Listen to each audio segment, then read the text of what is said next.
When you first got the news about Ricky and you were waiting to find out the severity, did part of you want to drop everything and rush to the hospital with John to be there with him?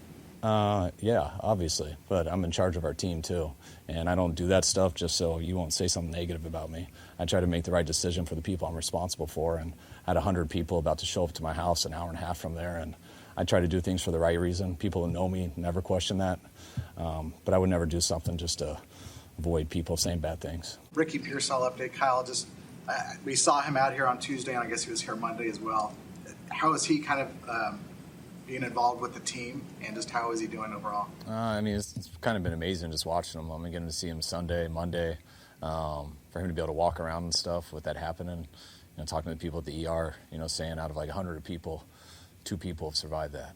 And to be able to see him the next day and just that he's able to walk, he's coming to meetings, he's doing all that. But, he wants to go a while, a week or so without trying to work up a sweat. And then after that, he'll start his rehab and progress again back. What was that like for you on Saturday, Kyle? Like when you found out and kind of the emotions that you go through throughout all that? It was really tough. We didn't know exactly.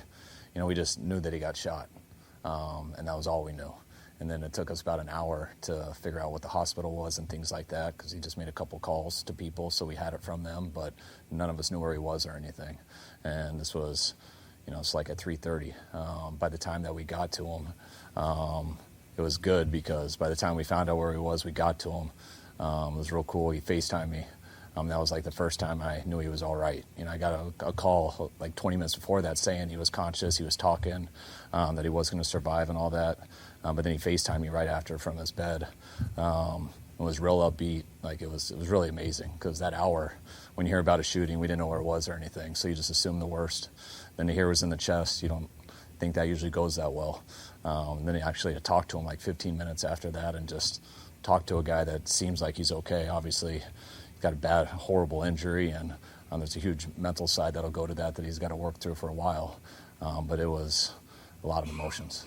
Are you kind of letting him be as involved as he wants to be at this point, and obviously with the advice of medical staff and whatnot, but if he wants to be around the team, he can? Oh, yeah, of course. I think it's, I think when anyone goes through something like that, everyone cares about him so much. But, I told the team, like, everyone wants to show them they care, and so what do you do when you go up to someone, you ask them how it happened and stuff, and it's a pretty traumatizing story. I told the team we don't want to make him relive that 80 times. So he knows how much everyone cares about him. He loves being around. It's all up to him with that stuff. But everyone's trying to give him space in that way and just let him work through this process because, the physical thing's one thing, but it's a pretty big mental toll on someone too. John mentioned that one of the first things that Ricky said to him was, the party should go on. What were you going through in your mind about whether that was appropriate or not? If anyone knows us, we would never do something inappropriate. So we care about our teammates more than anyone. You'd have to be on a team to understand that, first of all. But yeah, we were definitely into that. Like we thought we're assuming the worst for a while. It happened about 2 hours before it. And so John went down there. I'm waiting to get the call to see what the deal is. And then when Ricky called me and he was totally fine and the things he said and being on FaceTime, then it felt really good to get everyone over. It was actually a really cool opportunity. Got the whole team together, got a TV out there for everyone to see, and then he got a FaceTime with the whole team and just let everyone kind of know, or let everyone feel kind of how he made me feel when I spoke with them. Feel the mood of the party change once? Once everyone walked in, no one knew the exact story, so I was able to reassure everybody as soon as they got there that he was totally fine and it's a miracle. Like where he got shot is like 2 inches below his tattoo with praying hands. Like it was, it's kind of, the whole story is kind of amazing.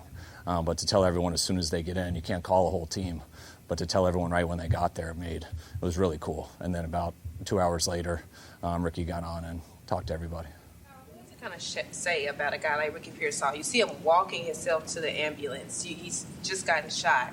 You see him trying to say the party goes on. He's talking to you guys. And then, like you said, he was here the other day. Just to go through all of that, Trent Williams even saying he has never had a teammate be shot. But to be present, what does it say about your first draft pick?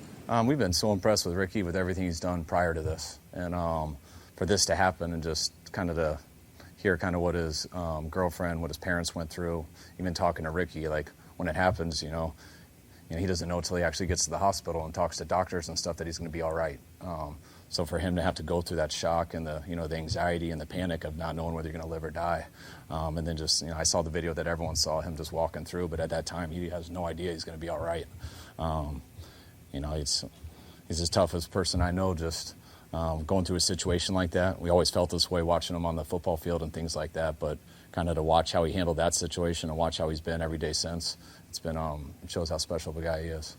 You mentioned the mental part is obviously a tremendous part of that, and how important is it for the team to make sure Ricky doesn't rush through that? Because sometimes with trauma that can happen. I think that's big. Especially I think each day the mental part becomes more a big deal. The adrenaline and just surviving that, and Ricky's saying stuff. At first that doesn't matter.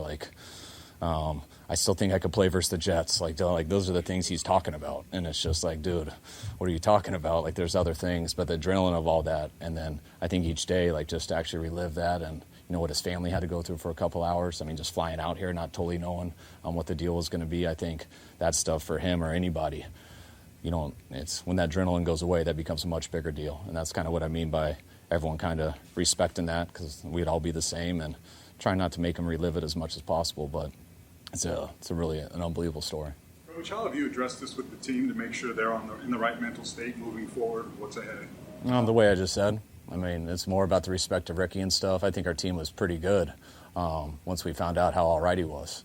Everyone, just like when people hear someone get shot, you never think that's going to just be all right. You assume pretty dark things, but we had to go through a couple hours of that, but that ended pretty fast. And then it was more about just getting to see Ricky and making sure he's all right, and the guys have been great with that, as always.